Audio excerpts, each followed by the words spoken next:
په دې ویډیو کې غواړم چې تاسو ته د هغه کسانو فروشات وښیم چې هغوی په خپلو افغاني مشخصاتو باندې امازان سیلر اکاونټ جوړ کړی او له امازان څخه په کافي اندازه باندې ګټه ترلاسه کوي.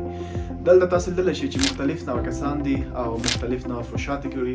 په داسې حالت کې چې داسې کسان هم په دې کې شتون لري چې په ورځ کې تر $20,000 پورې، تر $18,000 پورې، $10,000 پورې هم دوی فروشات لري. په داسې حال کې چې دوی افغانستان کې دي او له افغانستان څخه امازان پلورونکی اکاونټ دوی کنټرولوي. تاسو هم کولی شئ د دوی په شان باندې خپل امازان سیلر اکاونټ جوړ کړئ او له امازان څخه په کافي اندازه باندې ګټه ترلاسه کړئ.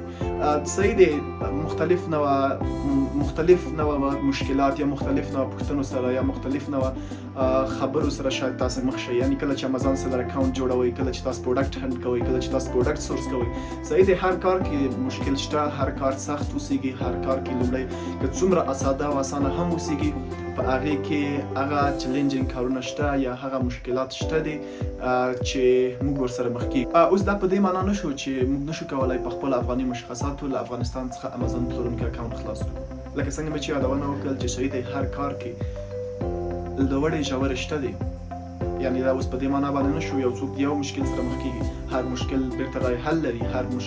هر کار څومره ساده هم اوسیږي چې لومړی ځل ستاسو اوسیږي، حتما به تاسو ته ډیر ګران ښکاره کیږي، تاسو ته به یو مشکل څه ښکاره کیږي په داسې حالت کې چې داسې یو څه به نه اوسي. اما لکه څنګه مې چې مخکې یادونه وکړل چې تاسو باید تسلیم نشئ.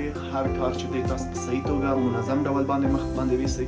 شاید دلته ځینې کسان داسې هم اوسیږي چې مثال په ډول باندې زما ملګري، زما د کاکا زوی مثال په ډول باندې د امازان زده کړه ترلاسه کړل یا امازان کې کار شروع کړ اما نتیجې ورنه کړل. دا باید ستاسو دلیل نه اوسیږي. په هر کار کې هر ډول خلک شتون لري. که چېرته موږ وګورو، زه اوس ځینې داسې ملګري هم پېژنم چې حتی دوی پوهنتون څخه فارغه شوي اما تر اوسه پورې په لیک او لوست باندې نه پوهېږي. دا خو اوس په دې معنا باندې نه شو چې باید دولت د پوهنتونونو دروازې باید وتړي ځکه چې نتیجه نه ورکوي. نه خیر، په هر کار کې هر ډول خلک شتون لري. با مسؤلیته، بې مسؤلیته کسان شته، هر ډول کسان شته. هغه په انګلیسي کې وایي چې some people never start, some people start but don't continue, some people continue but eventually give up, the rest are the one who succeed. نو په هر کار کې دا ډول کسان شتون لري. نو هر کار ته باید تاسې کار ووایئ. اما زما تاسو ته، زما ټولو ملګرو ته، زما ټولو هغه لیدونکو ته زما هایلی ریکمنډ یا هغه پیشنهاد کوم چې هغه ای کامرس دی. په ای کامرس کې که هغه ایبی و، که هغه ویلمارټ و، که هغه ایټسي و، که هغه هر څه و، که هغه فایور کې تاسو کار کوئ، فریلانسر کې کار کوئ، امازان کې تاسو کار کوئ.